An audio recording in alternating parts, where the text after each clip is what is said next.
साथ नमस्कार। इस समय जो मुद्दा चला हुआ है वो मुद्दा यही है कि स्वामी अभिमुक्तेश्वर महाराज के ऊपर पॉक्सो एक्ट के तहत प्रयागराज में झूसी थाना पे एक मामला दर्ज हुआ है।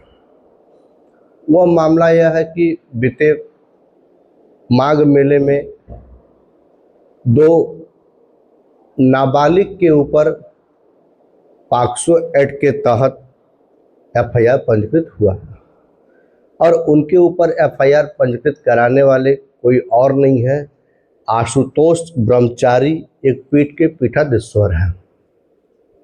उन्होंने यह आरोप लगाया है कि माघ मेले में दो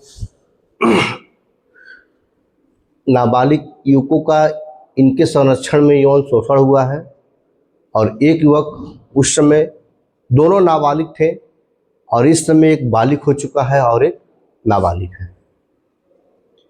किसी भी समय इनकी गिरफ्तारी हो सकती है, पुलिस कभी भी इन्हें गिरफ्तार कर सकती है।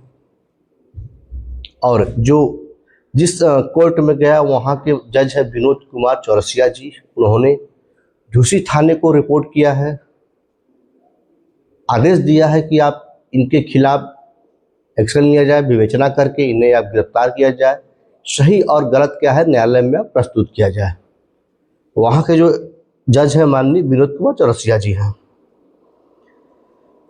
और इस समय अभिमुक्तेश्वर महाराज का कटाक्ष जो है माननीय हमारे देश के प्रधानमंत्री जी के ऊपर है और मुख्यमंत्री जी के ऊपर है। बीच में उन्होंने गाय को राष्ट्रमाता के लिए अनशन किया था, गाय को राष्ट्रमाता के लिए पदयात्रा किया था। पर अभी हाल में संसद भवन में कुछ टिप्पणी काफ़ी हुआ है इनके ऊपर। इन्होंने योगी जी के ऊपर यहाँ तक कहा है कि गोरखपुर के पीठासीन में वहाँ पे गाय कटती है, अगर देखा जाए तो यूपी से 40% गाय कटती है, सिर्फ नाम है इनका योगी, योगी नहीं है। और जिस व्यक्ति ने इनके ऊपर आरोप लगाया है आशुतोष ब्रह्मचारी, वह व्यक्ति खुद हिस्ट्री सीटर है, उसके ऊपर लूट, अपराध, छिनैती, रंगदारी का तमाम मुकदमा है। वो व्यक्ति खुद भागा फिरा चल रहा था, वही व्यक्ति इनके ऊपर लगाया है। और क्योंकि जो अभिमुक्तेश्वर महाराज जी हैं वो जब से राम मंदिर बना है अयोध्या में, उस मंदिर से लेकर के और अब तक में योगी जी से तू मैं करते चले आए हैं इसी बात को लेकर के। उनकी कटाक्ष में प्रहार करना यह उनका काम रहा है। और बीच में उन्होंने यह भी कहा है कि माघ मेले में उन्हें स्नान करने नहीं दिया गया, उनके पालकी को रोक दिया गया है कि जब तक कोई हमें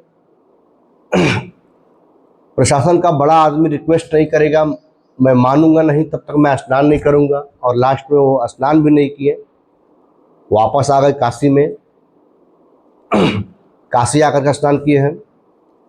अब देखना है कि अब भाजपा में अगर विलय होते हैं यानी योगी बाबा को समर्थन देते हैं तो योगी बाबा क्या इनका साथ देंगे या फिर यह अपने ही बात पे अड़े रहेंगे। इनका सवाल एक ही है मीडिया के सामने कि भाई मैं सही हूँ, आके जांच करे, भाई कोई गलत नहीं हूँ। हाँ, देरी करे दुरुस्त करे, कोई हमें दिक्कत नहीं है। अगर मैं गलत हूँ तो मुझे जेल में डालो, अगर मैं गलत नहीं हूँ तो जिन्होंने मेरे ऊपर एफआईआर कराया है उसे आप जेल में डालिए। और इस चीज को लेकर के तमाम लोगों में, सनातनियों में एक देखा जाए तो द्वेष की भावना चल रही है एक।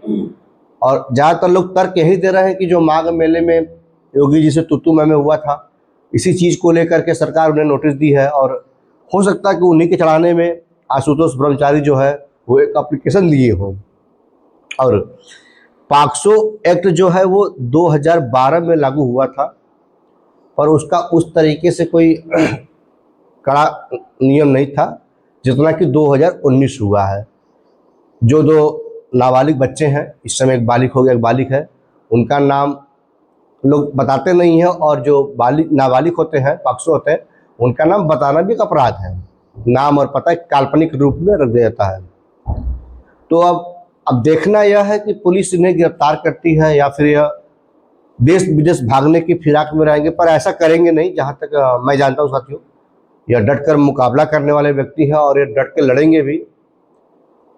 कमेंट राय में आप जरूर बताएं क्या यह एक बार बीजेपी के शरण में जा सके या फिर जिसके प्रति ये कटाक्ष बोए थे उनसे संबंध अपना अच्छा कर ले, तो क्या इन्हें सरकार राहत देगी। तो मित्रों, आज का वीडियो इतना ही। मैं आपका सौरभ मुदनवाल। रुका।